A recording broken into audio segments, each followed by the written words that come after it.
What are the secrets to having good aim in CS2? Well, I wanted to know. That's why I watched nearly 4 hours worth of CS2 aim videos on YouTube. Now, these were ranging from like warm-up videos to aim training videos to just like aim fundamental videos. So I got a lot of information. Now, I've taken this information, this mighty mass of information, and I've distilled it down into 6 pillars of aiming that you need to focus on and practice to get snappy wappy aim. Now for each of these pillars, I'm going to give you multiple exercises that you can do to practice them, so bookmark this video because hopefully you'll come back to it as it will be a very valuable resource for you. Using this research, I've also crafted the perfect 10-minute warm-up routine that you should do every single day to get really crisp aim. But look, we all know that you need really cool skins to aim properly, and that's why Skins Monkey has sponsored this video. Skins Monkey is a trusted automated CS2 trading site.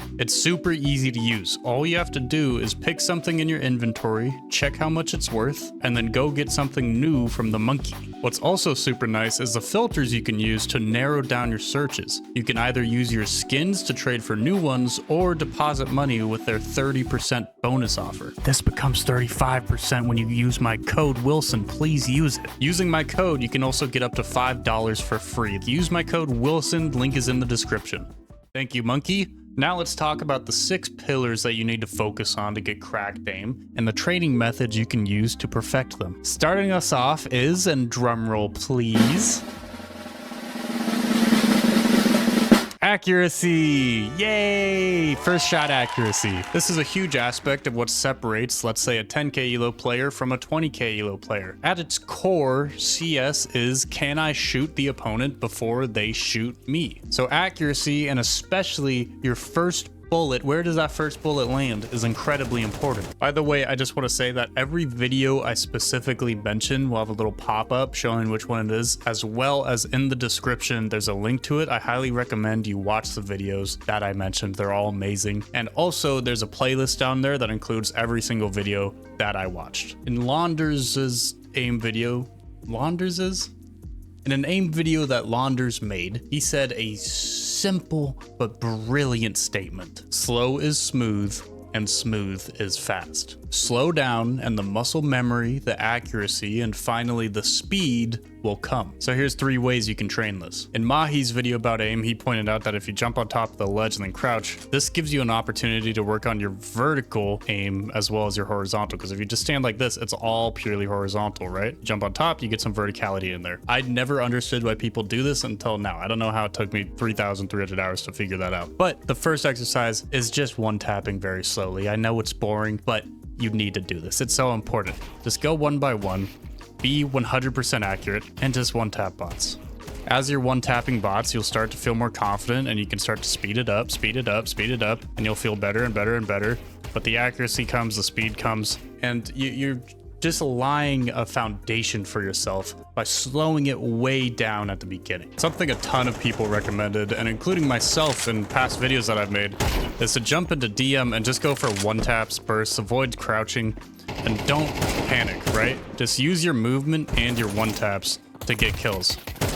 Because it's shocking how much time you have. It's shocking how accurate you can be when you're focusing on being accurate. The last exercise to practice your accuracy. In Neil's video, he pointed out how important it is to be accurate from all positions of your desk mat, and he gave this exercise where you start all the way to the left. My mouse is on the left side of my mouse pad, and I'm gonna go one by one through the bots, left to right, all the way. I'm not moving to the left at all. I'm just going left to right, and eventually I'll end up on the right side of my mouse pad over here, and then I'll go back.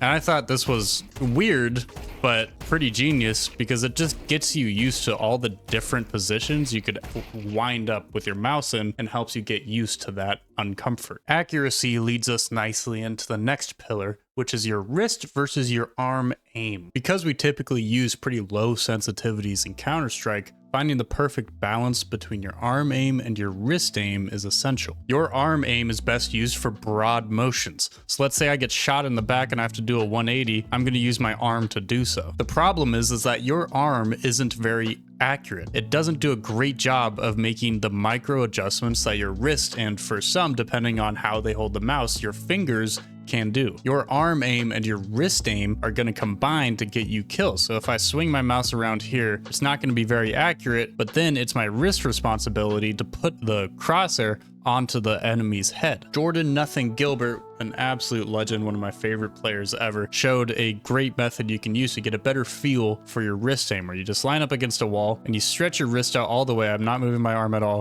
And then shoot one bullet, stretch my wrist out all the way, shoot another bullet. And from here, I get my effective cone, my range of where my wrist aim can go. So if you think of it like a triangle protruding from your head, that is the cone of your wrist aim. Anything outside of here, I'm gonna have to use my arm to adjust. Now, once you have these two dots, you can practice flicking to each of them. And it's quite tricky to do, honestly. I'm not very good at it, but it just gives you a good feeling of what your wrist is capable of, right? I'm somebody who relies heavily on my arm aim, and lots of times it's a huge detriment. I'll overcorrect with my arm and I'll try to aim with my arm and I'll get stiff and I'll miss a lot. So doing this sort of thing, where I just practice only using my wrist for something, it helps me remember, train my body that yes, my wrist is the most important thing I can use for these smaller ranges, for these micro adjustments. I'm not a huge fan of static warm-ups, of just standing still, not throwing any movement into it, but this just really helps me get a feel of my wrist, right? And this is a great combination with what we talked about prior with slow is smooth, smooth is fast. I can just focus on my wrist, isolate my wrist aim, and I can go slow, boink, boink, boink. Just try to be accurate. Just try to be accurate. But doing this, I've noticed, has really helped me adjust within fights where I swing an angle, maybe my crosshair is off, and those micro adjustments that my wrist is responsible for, I'm not overcorrecting with my arm. I'm using my wrist properly to put the crosshair on their head. So I highly recommend you isolate your wrist aim for a little while and just get a really good feeling for it. If you want to get a little wacky with it, Coach Phoenix showed off a great drill in Xbox Lasagna's video. Shout out both of them. I saw this drill and I was like, that's kind of weird. I don't know if I'd ever do that, but I actually think it's really cool and really helpful. And so shout out Phoenix, shout out Xbox. They're awesome, man. Link in the description for all the videos I referenced, by the way, including the timestamps. So what you're going to do is you're just going to find a cluster of bots. You're going to hold D or A, and you're going to move your mouse in the opposite direction, just kind of running in a circle. And so Phoenix described it as if you're turning around a corner. And so you're going to do that, crosshair not on anything specific, and then you're going to counter strafe and adjust. Boom. This really helps you isolate, well, separate your wrist aim from your arm aim, because as you're strafing around, you're going to use your arm, right? And then when you counter strafe, boom, wrist time. So it's kind of a way of you know, simplifying it and making it like, okay, arm for big stuff, wrist for micro adjustments. Now get ready for this third one, because it's a little stinky. You might not like it. It's tracking. Calm down. Come on, calm down. I know. We're CS players. We like flicking over. We hit these nasty flicks. We're not playing Zarya in Overwatch over here, but trust me, tracking is way more important than you think it is. This was a very common drill that I saw in a lot of the videos, and that's you jump into aimbots, you pick a bot, and you strafe around them, locking your crosshair on their head. This helps your tracking get in sync with your movement, get you comfortable with your mouse. It's a great thing to do at the very start of your warm-up. And so you can track, counter strafe, kill one, go to the next, track. It's great. I think it's awesome. I think it gets you very in sync with your mouse. It gets you in sync with your tracking. A lot of times your crosshair placement is going to be that type of tracking where you're turning a corner and you're having to keep your crosshair at head level around the corner and you're moving your arm like that smoothly. And so I think it's perfect. It's a great drill. Something else you can do to improve your tracking in CS2 is to jump into this map. It's fast aim / reflex. All the workshop maps I reference in this video are in the description. And in here, you're just going to track the bots' heads for 2-3 seconds and then shoot them. So 1, 2, shoot, 1, 2, shoot. It can be really tricky. It can be very frustrating. They run around fast. It can be challenging, but don't worry about it. Just do your best. Don't get frustrated. It's great. It's really good. Do it. Thank you, Wilson. That was excellent. Now let's talk about what you want me to talk about. Flicking. How do you hit those nasty flicks that make people go, ew? It's the best feeling, isn't it? So here are 3 ways you can practice those flicks. Now the first one comes from Neil. Again, that's probably a sign that you should go watch his video. It's amazing. You're gonna jump into aimbots. You're gonna restrict 3 sides, and then you're gonna restrict 1 side by 2 walls. You're gonna narrow the bots down to just 1 bot, come into the middle, and this range should be about your wrist range. Now you're gonna kill the bot, reset to the middle, and then flick back onto the bot. It's fast, it gets your flicking to be more accurate, and it also exposes if you overflick, if you underflick, and you can kind of start to fix that slowly by surely by starting slower and then speeding up, speeding up, speeding up, right? For the second one, jump into CS stats, go to rush mode, and then restrict the bots down to just 2 bots. Boom, 2 bots. Now this is a great opportunity for you to practice flicking between 2 targets. So you're gonna see I'm gonna pause in between each flick. So I'm gonna pause, track 1, kill 1, and then try to flick fast the second. Track, kill, flick. Track, kill, flick. Again, it's hard. These are inconsistent shots that you're trying to practice as much as possible to make as consistent as possible, right? So don't beat up on yourself if you feel like you can't hit these consistently, because that's totally normal. This last flicking practice method comes from Savage. Now he advises that you run around the map, counter strafe, and keep your crosshair off of a target. So, you know, around here, then you're gonna counter strafe, flick, boom. Off, counter strafe, flick, boom. Off, counter strafe, flick, boom. I think this is great because now you're incorporating your movement, you're incorporating counter strafing, and this is a really realistic situation, right? You swing an angle, for example, and then boom, you expect somebody to be here, but they're actually over there. Very realistic, very useful. Do this. Now you're not Scream. You're not always going to one tap your opponent, are you? No, you're not. You're gonna have to spray a lot. So our 5th pillar is spraying. Super important. Super fundamental. You need to practice it. To master your spray, the true key is repetition. It's a boring answer, but it's true. Now, a lot of the videos I watched told you to come into a map like this and to just spray against a wall. I 100% agree. I think it's great. I think you need to do this. I do this all the time. Just spam spray against a wall. It gives you instant feedback as long as you turn the impacts on. And this is really where you can expose yourself with bad aspects of your spray, right? So if I spray and I don't drag down to the right at all, I'm gonna see, okay, I didn't drag down to the right. I think the recoil trainer map is a great tool for beginners, but in my mind, nothing beats just spraying against a wall and getting a feel for your spray, right? Nobody is calculating in their mind, next bullet, this is where the 7th bullet goes, this is where the 18th goes. It's all about feeling. And so I think just coming in and spraying against a wall really develops that feeling for you. Now, what you can do after that, and this comes from my fellow NA brethren Kojomo, is jump into aimbots or CS stats and just spray bodies. Don't go for headshots. Just get that burst, get that spray really comfortable, because not all of your kills are going to be headshots, right? A lot of them are going to be these type of sprays, so why don't you practice them? Once you're feeling really good with that, then you can do the same, but transfer onto a second body. So get all of the bullets into their body, transfer over all of the bullets into their body again. It's great, do it. Now the 3rd level of this, which is me building on Kojomo's exercise, is to go into rush mode, go back to 2 bots again, and then do the exact same thing, but with the 2 bots in rush mode. So let them run at you, spray one body down, and spray the next. This just adds some movement into the enemy, right? So you just get used to spraying people that are moving towards you.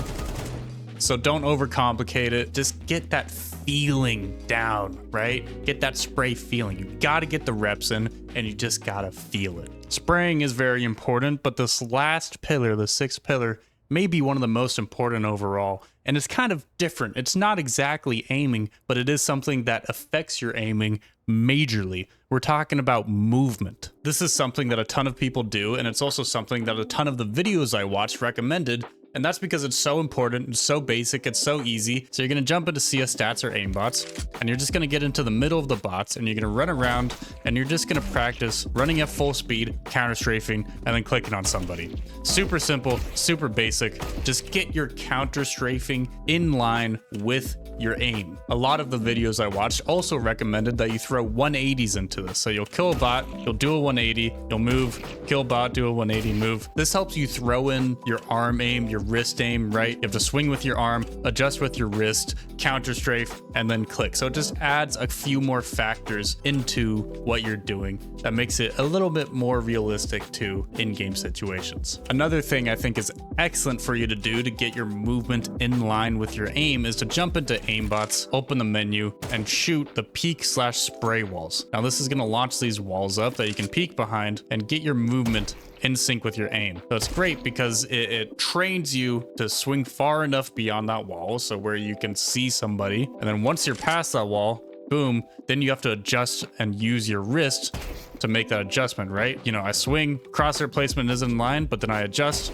tap. Do this, it's awesome. It's gonna get your peaks feeling really crisp. A quick note about deathmatch. I think deathmatch is an excellent tool for you to use to improve your aim, to improve your mechanics. I think it's perfect to use after you warm up or you spend time with an aim bots. Within there, you're isolating different things. You're working on specific things using the drills I gave you. And then you move on to deathmatch where you put everything together into that in-game situation of running around on a map and taking duels. Now, for some reason, it really was pros who highlighted the importance of deathmatch over anything else. And I think part of that is that they just have so much time to play the game that they can just DM for hours. For normal people who can't play the game for 8 hours a day, I think it's more worth your time to jump into aimbots or CS stats and isolate these things that you're trying to work on to improve at them faster than you could if you just jump into a DM and you run around and you try to one-tap people. Now, that's not diminishing the importance of deathmatch and how valuable it is. I'm just saying that I think that the reward of those isolating activities, those isolating drills that I gave you, can often be greater than time spent in deathmatch. What a snooze fest. Let's move on to the perfect 10-minute warm-up. This is a collection of the drills that I found the most useful, as well as the most diverse, encompassing of everything you need, right? So we're gonna start the 10-minute warm-up with 1 minute of just the tracking exercise. When you first jump into a game, you want to feel how your arm feels against the mouse pad. You want to feel how your sense feels that morning or that evening. And you just want to get a feeling for the game, right? So that's where we're going to start with. Just 1 minute of this chill tracking, you know, counter strafe, kill if you want to, run up to somebody, run behind them. 1 minute of this. This warm-up routine is all in CS stats, so you don't have to jump between workshop maps to do it. 10 minutes just in this map. So the second one, remember what Launders said. Slow is smooth and smooth is fast. So we're gonna do that isolating wrist aim drill where you're just static, using your wrist, going from head to head, boom, bop, bing, fully accurate, and you slowly speed up throughout that minute, just warming your wrist aim up and going slow up until you feel accurate and you can go fast. From there, we're gonna throw movement in and we're gonna go 3 minutes of these counter strafing taps. Now the times are variable. You can change the times up however you want. This is how I like to do it. So don't feel like you have to stick to the timing exactly. Anyways, we're just gonna counter strafe around, do these one taps. This is always my go-to thing. In between matches, before matches, whatever. This is the #1 thing that I spend the most time on. And I think it's so important because you can work on your flicks, you can work on your movement. It is so crucial, as I said before, how your movement affects your aim, right? So you don't want to jump into a match without moving around a lot and getting your aim in sync with your movement. Next, we're going to move on to 1 minute of spraying. So I'm going to turn decals on. You can spend this minute just spraying into bots if you want, or just spraying against a wall, whatever you want to do. Crouch sprays, standing sprays, full 30 bullet sprays, or just 10 bullet bursts. Just get your spraying comfortable. Just get it loose, get it feeling good. Spray into the bodies of bots. And don't worry about spray transfers yet because you have the opportunity to do that in the next drill. For the last 4 minutes, we're going to go back to rush mode and go back to 2 bots. And this is kind of the freestyle period where you can really work on whatever you feel like you need to on that specific day. So you can do multiple things in here. You can do the body transfers again. You can do the one taps where I miss both of them. You can do the one taps. And you could just play it normally. You can throw movement in, counter straight back and forth. If you're only doing a 10-minute warm-up routine, this is your stepping stone from warming up into games, right? If you don't have time for DM, you only want to warm up 10 minutes and then jump into a game. This is a great way to do it because you have bots that are moving around. You have multiple engagements to take. You can practice your flicking. You can practice your movement. It's everything in one. But the real secret here, the real key, as Hike said in his video, is that consistency is key. That's it. Play every day if you can. Jump on, just do 10 minutes, 20 minutes of these kind of drills. I just implore you to jump in and to do something consistently. Make a routine for yourself that works for you. And another thing a lot of people said, which has a lot of wisdom to it, is don't set incredibly lofty goals. Don't say, I'm going to jump on it, I'm going to do an hour of aimbots and an hour of DM every single day. You're going to burn yourself out. You don't need to do that. You can do 20 minutes a day and improve slowly, change up what you're doing, do different drills, focus on what you need to focus on, and your aim will improve. There's no fast fix. You're not going to do one drill and instantly be amazing at aiming. You have to be consistent. There's the real key. That's what everything has led up to. All these drills, yes, they're great, but you have to be consistent. You have to jump into the game and you have to play. That's it. Hey, thanks for watching this video. A huge shout out to my channel members. Hey guys, what's going on? They're over there scrolling on up. They help support what I do and allow me to be a goober on the internet. So thank you guys so much. Go check out this video over here. It's a good one. Okay, have a great day. Good luck, have fun in all your future games. Peace.